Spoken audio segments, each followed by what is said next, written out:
me with the algo. And we're going to get into this discussion with Abby Martin and Ronnie Akalik when Abby Martin is talking about what is happening to the children. And I believe, if I remember correctly, I believe Abby Martin is a mother, is a parent. So for those of you who are parents out there, you just need to hear this. Listen to this. And my question to the international community and Americans, how many kids? How many kids will it take for you to have your humanity? 3,000, 5,000, 10,000? How many babies do you need to see dead and pulled out of rubble for you to have a basic human empathy and dignity as a human being? How many kids? Hello, everyone. I'm Rania Kalik, and this is Dispatches. Israel's genocide in Gaza has shocked the world with an endless flow of videos and images of Palestinian children cut into pieces by American bombs dropped by Israeli warplanes deliberately intended to destroy a civilian population.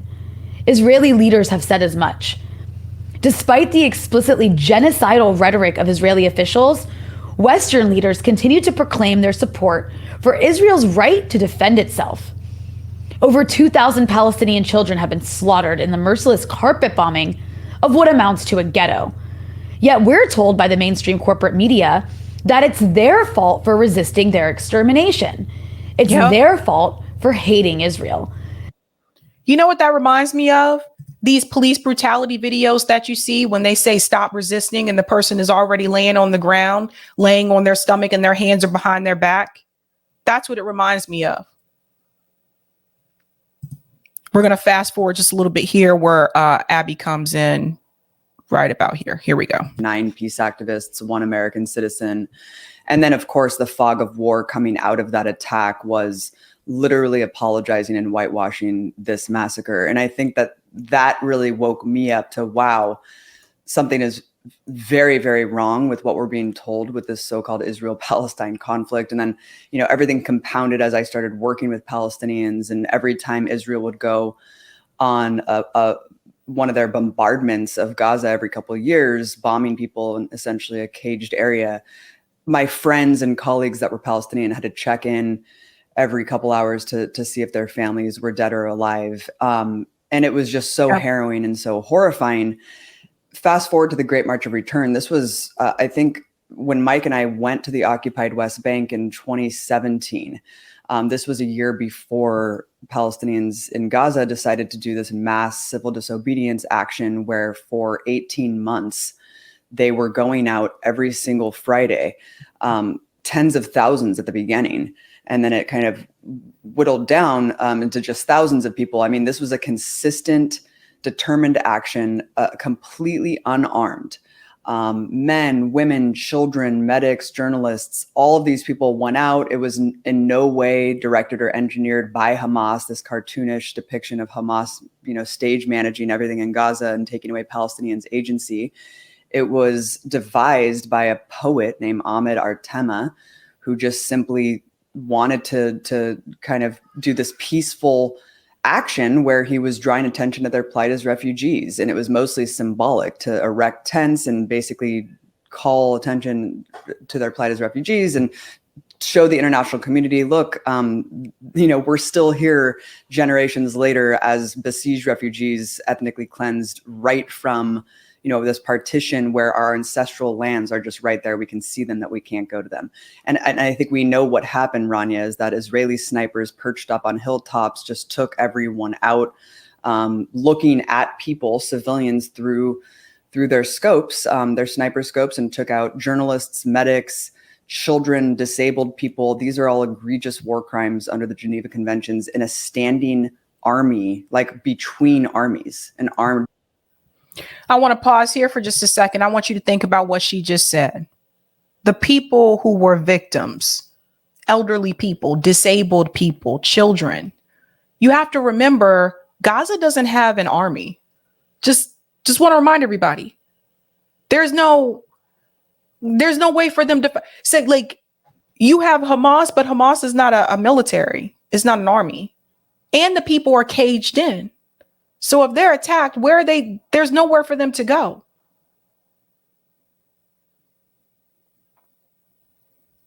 Terrible, terrible.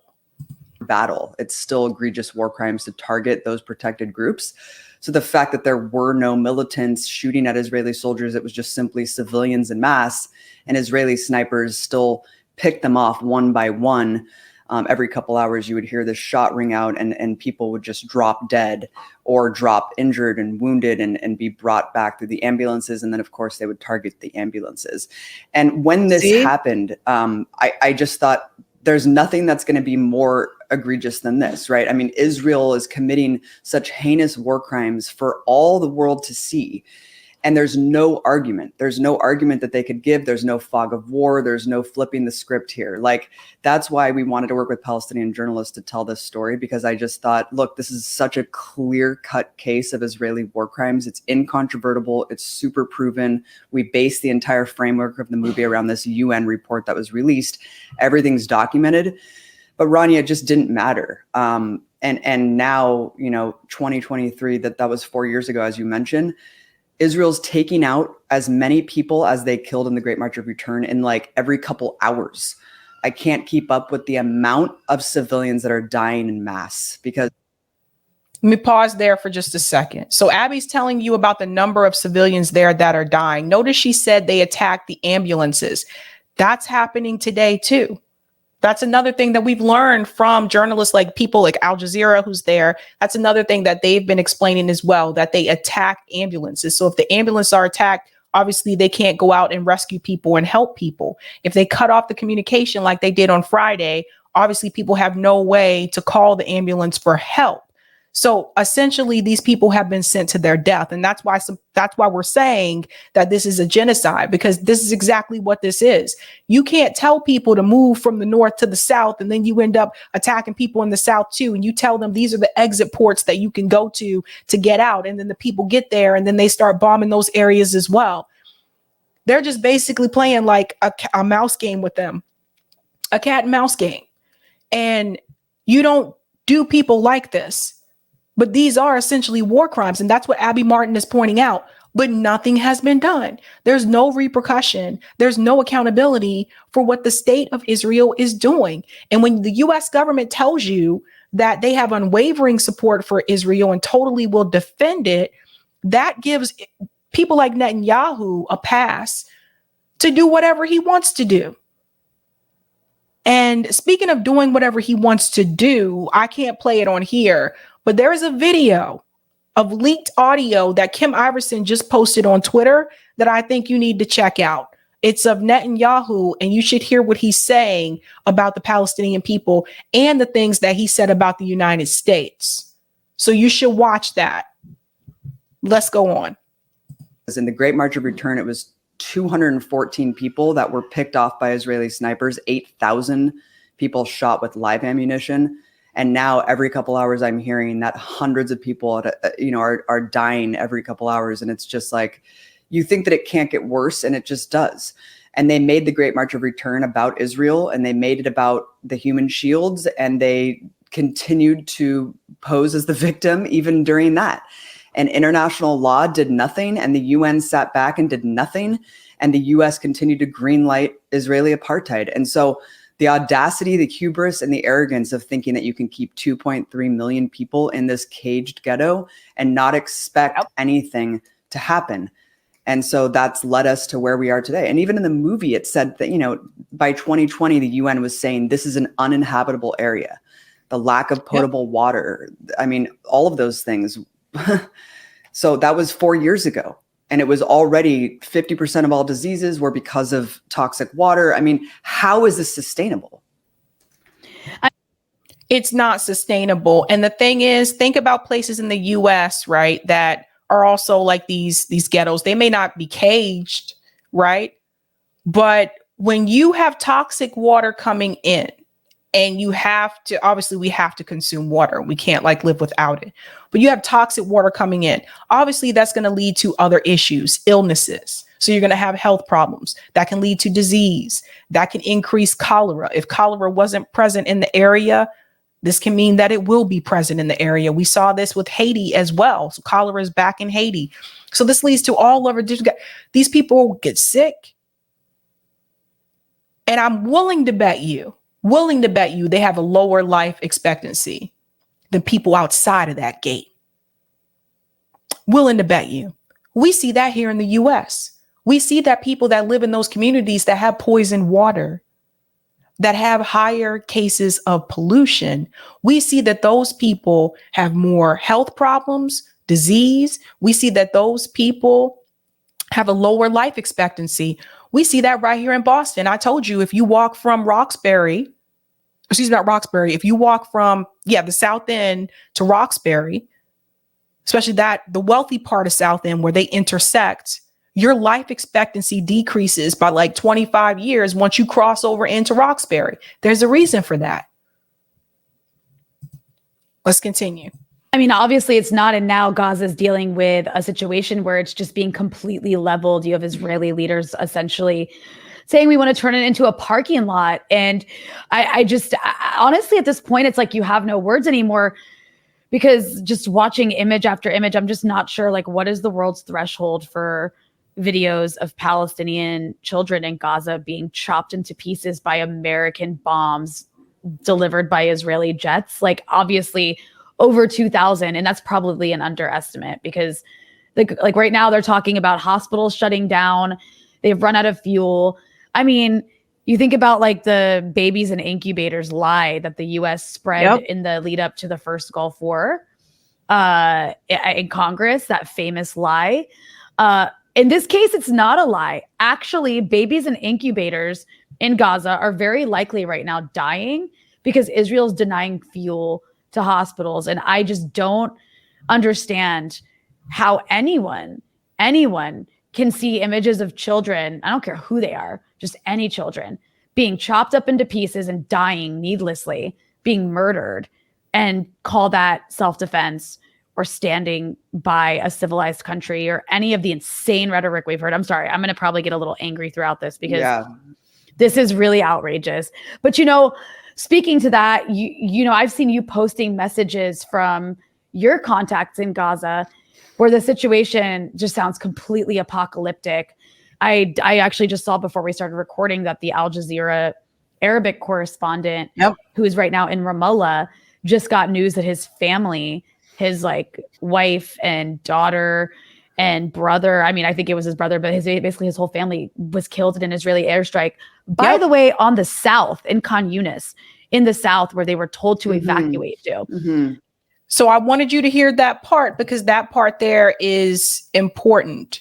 This is what I was trying to tell people. If you're following these journalists that are there on Twitter, you're getting every minute breaking news about what's happening there. And so again, people that moved, they were told to move from the north to the south, and they did that, and people were still being attacked in the south. So obviously, this is the goal, is not for them to be safe and to get out. That was never really the goal. The goal is for them to be destroyed. I wish I had a better way of saying it, but I really don't. Mm-hmm. So everybody from Gaza has family being killed. I'm curious, what are you hearing from those on the ground in Gaza?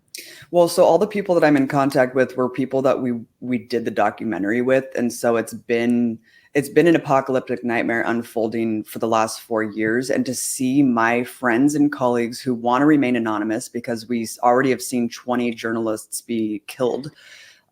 You could argue whether they were targeted or not. We know Shireen Abu Akleh certainly was, and we know that the journalists during the Great March of Return certainly were.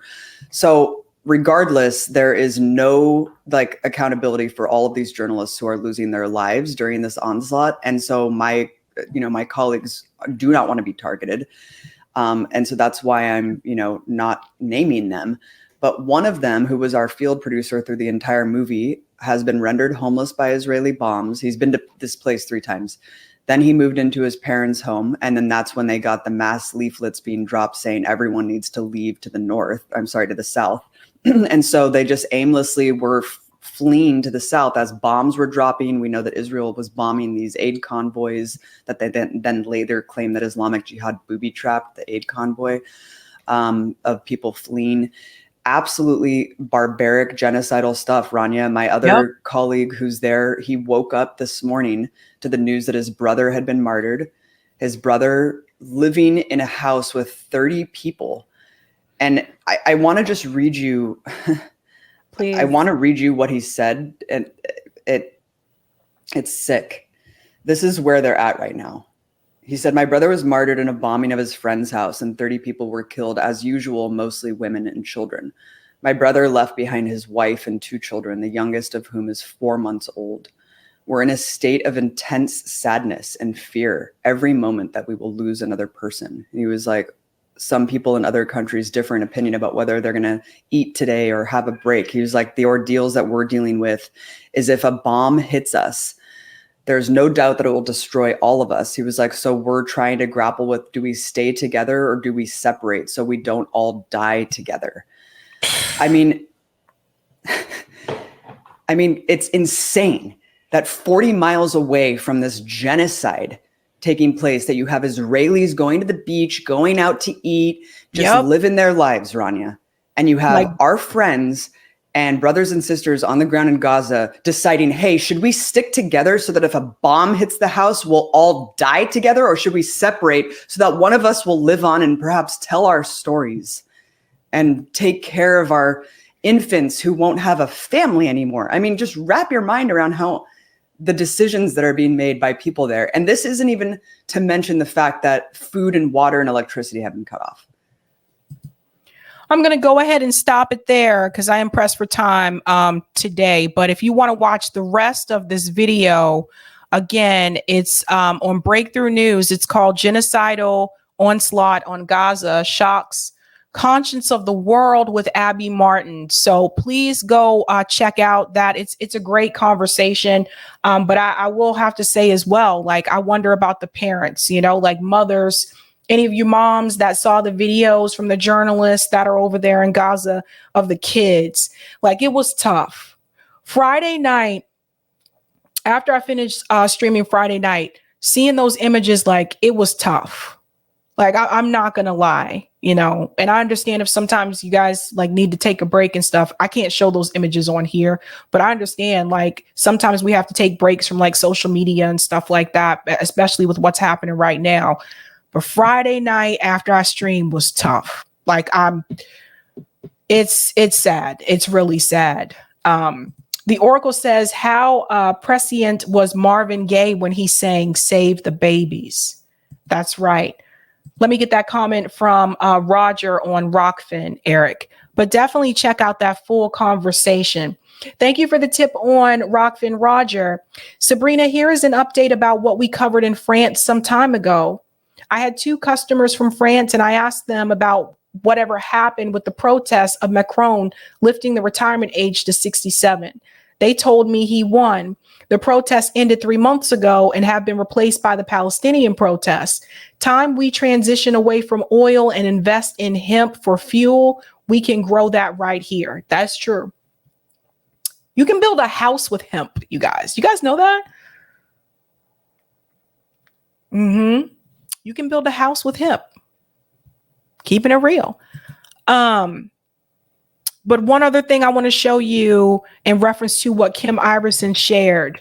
Again, I'm not going to play it on here because YouTube, might be tripping. You guys know how YouTube is.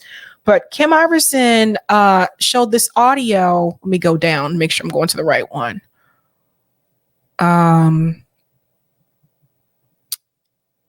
I liked it. So it should be, maybe I should just go to myself. Here it is. Here it is. Here it is. Here it is. Right here. And I'll put it in the chat. Verified leaked video of Netanyahu. Turn off the cameras so we can discuss. So apparently all the cameras weren't turned off. But I'm not even going to say what's said on here. I'm just going to share the link to that tweet so that you can watch it for yourself, so you can hear what is said. Because I know some of the things that he said there would be problematic for YouTube. So I'm not going to play it on here, but definitely listen to that if you get the opportunity to do so. But that is all for me tonight, guys.